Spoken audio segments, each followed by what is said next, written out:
मुंबई आतंकी हमले के आरोपी तैयबुर राणा से एनआईए की पूछताछ आज दूसरे दिन भी जारी है। आतंकी तैयबुर राणा से जुड़ी एक और बड़ी खबर आ रही है। एनआईए सूत्रों के मुताबिक तैयबुर राणा से उत्तर प्रदेश के हापुड़, आगरा और दिल्ली वाले एक लोकेशन के बारे में भी पूछताछ होगी।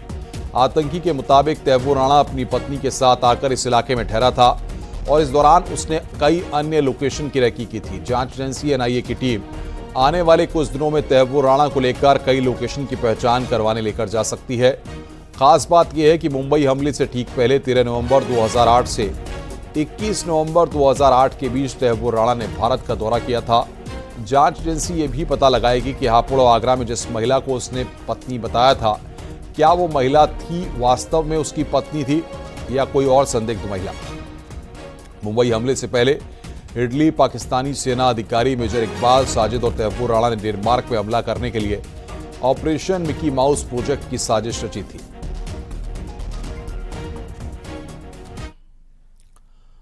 राणा से दिल्ली में एनआईए हेडक्वार्टर में पूछताछ की जा रही है। जांच एजेंसी के सूत्रों के मुताबिक आतंकी तैयबुर राणा और डेविड कोलमैन हेडली के बीच करीब 231 बार फोन पर बातचीत हुई थी। जांच एजेंसी एनआईए की टीम इस मामले की तफ्तीश कर रही है। 231 कॉल डिटेल्स के बारे में तैयबुर राणा से पूछताछ होगी। जांच एजेंसी एनआईए हेडली और तैयबुर राणा के बीच हुई बातचीत का मकसद और उससे जुड़े मामले पर पूछताछ करेगी।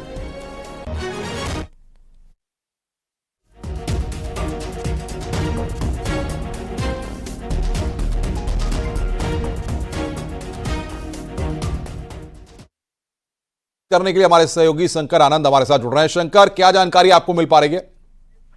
देखिए, तैयबुर राणा से जो आज दूसरे दिन की जो पूछताछ चल रही है, उस पूछताछ के दौरान में जो हापुड़ के बारे में उससे पूछताछ की गई है। हालांकि देखिए, आज उसके पूछताछ का दूसरा दिन है और दूसरे दिन में उसे उसकी जो व्यक्तिगत जो जानकारियां हैं, जो तैयबुर राणा किस तरह से पढ़ाई करता था, उसके परिवार में कौन कौन से सदस्य हैं और उसके दोस्त कौन कौन हैं, किस तरह से वो एक अच्छे पढ़ने लिखने वाले जो एक स्टूडेंट के तौर पर शुरुआती तौर पर रहा, लेकिन बाद में वो आतंकी गतिविधियों में घुस गया। तो इन तमाम मसलों पर जो एक आम बोलचाल की भाषा में उससे शुरुआती दौर की पूछताछ की जा रही है और हमारे सूत्र बताते हैं कि ये सब सवाल का जवाब भी वो आसानी से दे रहा है। तो एक तरह से कहा जा सकता है कि आज दूसरा दिन है और इसी पूछताछ के दौरान में जांच एजेंसी के द्वारा उससे जो कुछ महत्वपूर्ण जो सवाल किए जा रहे हैं, तो उसमें जब वो भारत आया था और खास तौर पर मुंबई हमला के पहले वो राजधानी दिल्ली और उत्तर प्रदेश के कुछ इलाकों का रेकी किया था, जिसमें कि आगरा और हापुड़ भी शामिल है। तो हापुड़ में जिस महिला के साथ में वो रह रहा था, उस वक्त में उसने बताया था कि वो उसकी पत्नी है। तो जांच एजेंसी ये जानना चाहती है कि क्या वो महिला उसकी पत्नी थी या कोई और संदिग्ध आतंकी थी। तो उसके बारे में भी जानकारी जुटाया जा रहा है कि वो महिला आखिर थी कौन, जिसको वो अपनी पत्नी बता करके कई जगहों पर रहा था। यहाँ तक कि चाहे आगरा की बात करें, हापुड़ की बात करें या राजधानी दिल्ली की बात करें या मुंबई की बात करें, तो इन तमाम मामलों पर विस्तार से उससे पूछताछ की जा रही है। और पूछताछ की जो कार्रवाई है, अभी थोड़ी देर पहले ही तमाम जो प्रक्रियाओं को पूरा किया जा रहा है और कहा जा सकता है कि आज पूछताछ का दूसरा दिन है, लेकिन आने वाले दिनों में उससे विस्तार से जब पूछताछ की जाएगी तो तमाम जो प्रक्रियाओं को वीडियो रिकॉर्ड भी किया जा रहा है और जिससे कि कोर्ट में उन तमाम बयानों को एक आधार बनाते हुए आगे चार्जशीट भी उसको दाखिल किया जाएगा। तो एक तरह से कहा जा सकता है तैयबुर राणा से मुंबई हमले से पहले किस तरह से उसने रेकी किया था, किस तरह से वो आतंकी गतिविधियों में शामिल हुआ, इन तमाम मसलों पर विस्तार से पूछताछ की जा रही है। जी,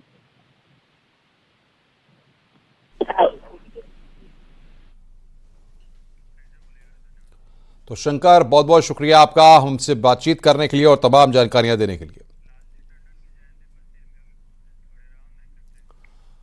और लालजी टंडन की जयंती पर मुख्यमंत्री योगी आदित्यनाथ पहुंचे हैं। उनकी प्रतिमा पर माल्यार्पण करने के लिए वो तस्वीर इस वक्त हम आपको दिखा रहे हैं। ये तस्वीर आप लखनऊ से देख रहे हैं।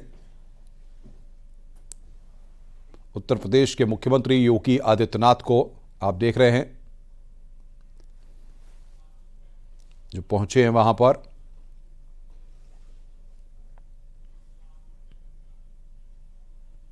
लालजी टंडन की प्रतिमा पर माल्यार्पण करने के लिए, लालजी टंडन की जयंती है आज, और उत्तर प्रदेश के मुख्यमंत्री डिप्टी सीएम ब्रजेश पाठक को भी आप देख रहे हैं, तो पहुंचे हैं वहां पर। यह तस्वीर इस वक्त हम आपको दिखा रहे हैं।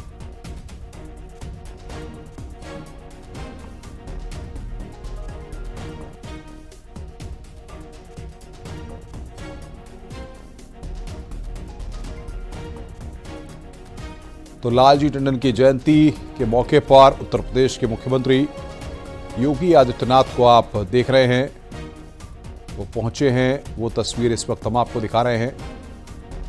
तमाम लोग वहां पर मौजूद हैं। उत्तर प्रदेश के मुख्यमंत्री योगी आदित्यनाथ और डिप्टी सीएम ब्रजेश पाठक को आप देख रहे हैं, मंच पर वहां मौजूद हैं।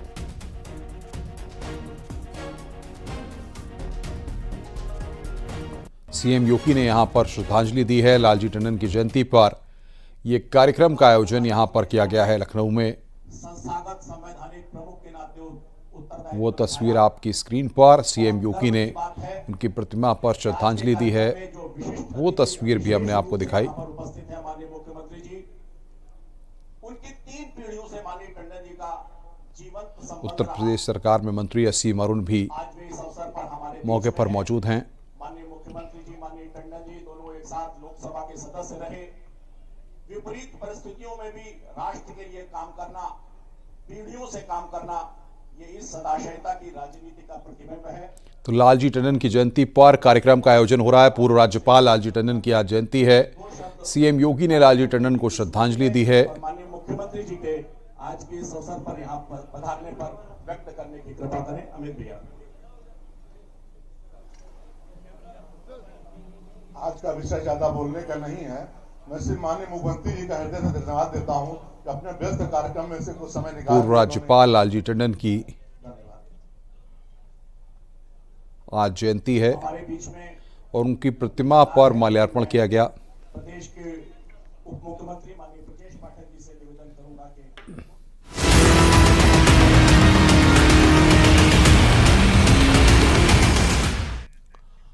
बड़ी खबर है। समाजवादी पार्टी सांसद रामजीलाल सुमन की ओर से राणा सांगा पर दिए गए विवादित बयान पर बवाल थमने का नाम नहीं ले रहा है। आज राणा सांगा की जयंती पर आगरा में करणी सेना बड़ा आयोजन करने वाली है, जिसको देखते हुए आगरा पुलिस अलर्ट है।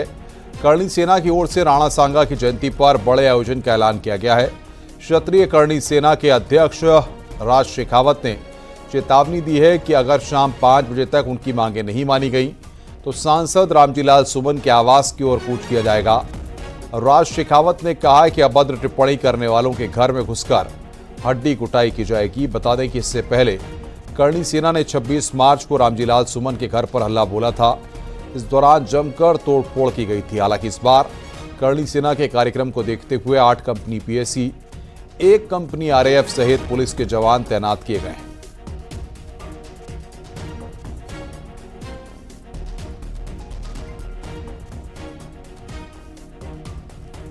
आपको बता दें ये सम्मेलन जो है वो इसलिए हो रहा है क्योंकि राज्यसभा सांसद समाजवादी पार्टी के जो रामजीलाल सुमन है, उन्होंने राणा सांगा को लेकर एक अभद्र बयान दिया था। उनके मानने वालों को उन्होंने गद्दार कहा था। उसको लेकर जब से करणी सेना और क्षत्रिय समाज में भारी आक्रोश है।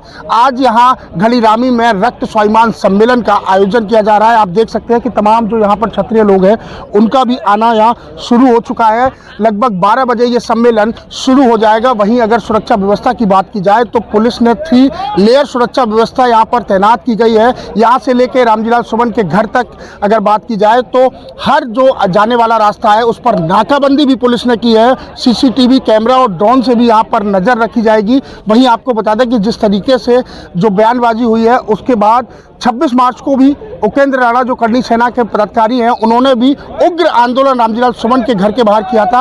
अब ये जो है इनकी मांग है करणी सेना की कि शाम 5 बजे तक जो भी उस आंदोलन में शामिल उन पर मुकदमे दर्ज हुए थे वो वापस लिए जाए और रामजीलाल सुमन माफी मांगे। अगर ऐसा नहीं होता है तो फिर हम उग्र आंदोलन पर उतारू होंगे। शिव कुमार, न्यूज़ 18, आगरा।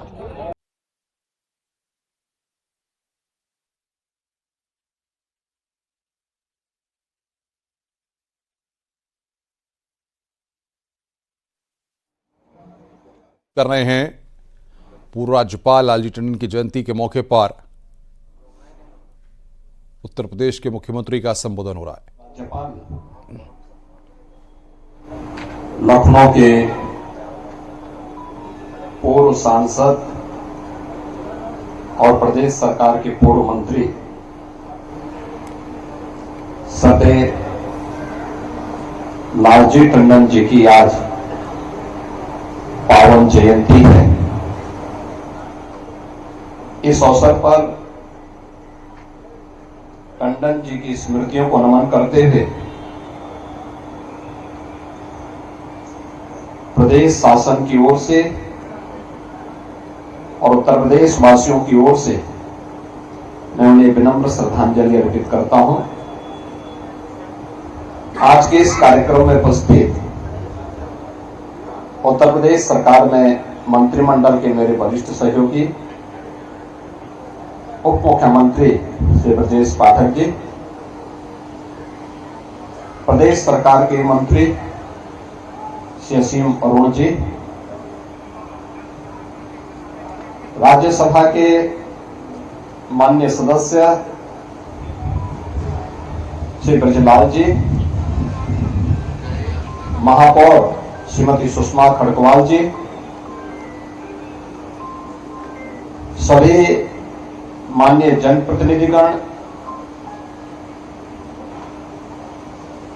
टंडन परिवार से जुड़े हुए श्री सुबोध टंडन जी, अमित टंडन जी और टंडन जी के सभी शुभचिंतक और अनुयायीगण, भारत माता के एक ऐसे सपूत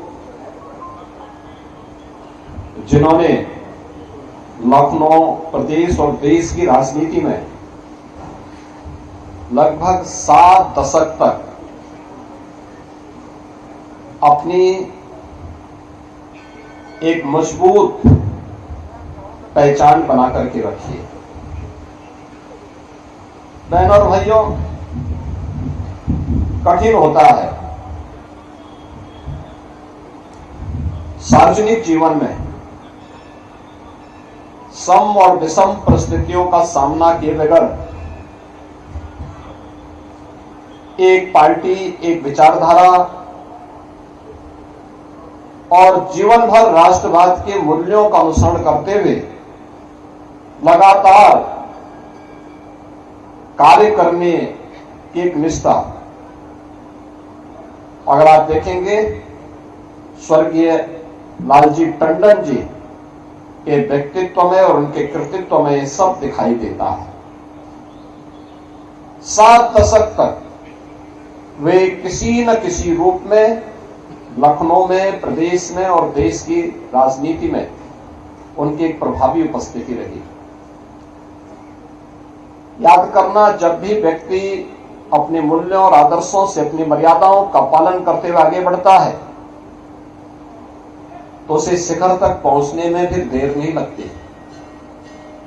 और यही स्वर्गीय लालजी टंडन जी के व्यक्तित्व में हम सबको देखने को मिलता था। लखनऊ में एक सामान्य कार्यकर्ता के रूप में, एक स्वयंसेवक के रूप में,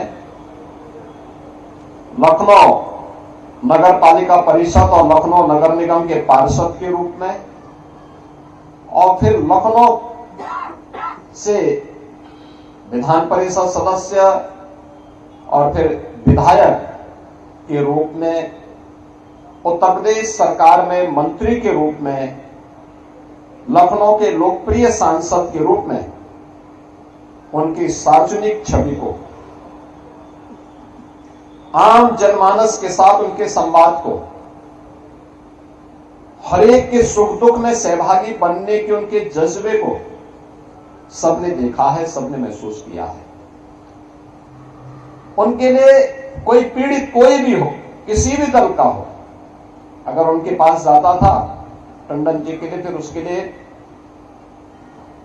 पार्टी की सीमाएं बाधा नहीं बनती थी, उसकी मदद जरूर करते थे। हर पीड़ित की मदद करने के लिए खड़े रहते थे। एक संवेदना उनके मन में दिखती थी, लेकिन अपने मूल्यों और अपने आदर्शों से कभी विचलित न होकर के हर समय दूसरों की मदद के लिए तैयार रहना। और यहाँ के सार्वजनिक जीवन में मंत्री के रूप में, सांसद के रूप में उनकी इस झलक को सभी लोगों ने महसूस किया। और जो झलक उनकी यहां पर थी वही राज्यपाल के रूप में, जब एक संवैधानिक प्रमुख के रूप में किसी राज्य के अंदर वे गए, बिहार के अंदर या राजस्थान के अंदर, दोनों जगह उन्होंने उसी मजबूती के साथ आम जन के साथ एक संवाद बनाने का काम किया था। अपने उत्तरदायित्वों का निर्वहन भी किया और उन दायित्वों का निर्वहन करते हुए भी, चाहे वह भोपाल में रहे हो, मध्य प्रदेश में, या फिर पटना में रहे हो, बिहार में, दोनों स्थानों पर रह करके उन्होंने पूरी ईमानदारी के साथ वहां के कार्यकर्ताओं से भी, जनता जनार्दन से भी, प्रत्येक दल के साथ भी बेहतर और मधुर संबंध बना करके अपने उस संवैधानिक उत्तरदायित्वों का निर्वहन करने का काम किया। और अपने उत्तरदायित्वों का निर्वहन करते हुए राजभवन जनता के द्वार इस अभियान के साथ जुड़ करके उन्होंने इस व्यवस्था को एक मजबूती प्रदान करने का काम किया है। आज सरदेव टंडन जी की 90वीं जयंती है। स्वाभाविक रूप से लखनऊ वासियों के लिए, प्रदेश वासियों के लिए और बिहार और मध्य प्रदेश में जहां राज्यपाल के दायित्व का निर्वहन करते हुए उन्होंने अपनी सेवाएं दी, उन सभी के लिए टंडन जी का व्यक्तित्व और कृतित्व आज भी एक नई प्रेरणा बनी हुई है। मैं इस अवसर पर जब आज हम उनके 90वीं जयंती के कार्यक्रम में उनका स्मरण कर रहे हैं, उनके स्मृतियों को मैं नमन करता हूं, प्रदेशवासियों की ओर से उन्हें विनम्र श्रद्धांजलि अर्पित करता हूं। स्वर्गीय टंडन जी के अकस्मात निधन के कुछ ही समय के बाद उनके पुत्र और प्रदेश सरकार में मंत्रिमंडल के मेरे अभिन्न सहयोगी रहे से आशुतोष टंडन जी, गोपाल जी भी नहीं रहे। इसे हम विडंबना कहें या फिर एक विधाता की एक लीला कहें, लेकिन कितनी सहजता के साथ, कितनी सरलता के साथ हर एक व्यक्ति को अपने साथ जोड़ने की एक सामर्थ्य, अपने पिता के उन गुणों को लेकर के वे आगे बढ़ते रहे। आज वे भी हमारे बीच में नहीं है। मैं इस अवसर पर से आशुतोष टंडन, गोपाल जी को भी विनम्र श्रद्धांजलि अर्पित करता हूं और टंडन परिवार को इस बात के लिए आश्वस्त करता हूं कि पार्टी भी और सरकार भी उनके साथ में है, लखनऊ वासी उनके साथ में है। टंडन जी के अनुयायियों की एक लंबी फेहरिस्त है, एक लंबी सूची है। उन सभी को टंडन जी से जुड़े हुए मूल्यों और आदर्शों के साथ आगे जोड़ करके रखने की आवश्यकता है। इस अवसर पर मैं पूरे परिवार के प्रति अपनी संवेदना भी व्यक्त करता हूं और स्वर्गीय लालजी टंडन जी को, स्वर्गीय आशुतोष टंडन जी को विनम्र श्रद्धांजलि अर्पित करता हूं। धन्यवाद। जय हिंद।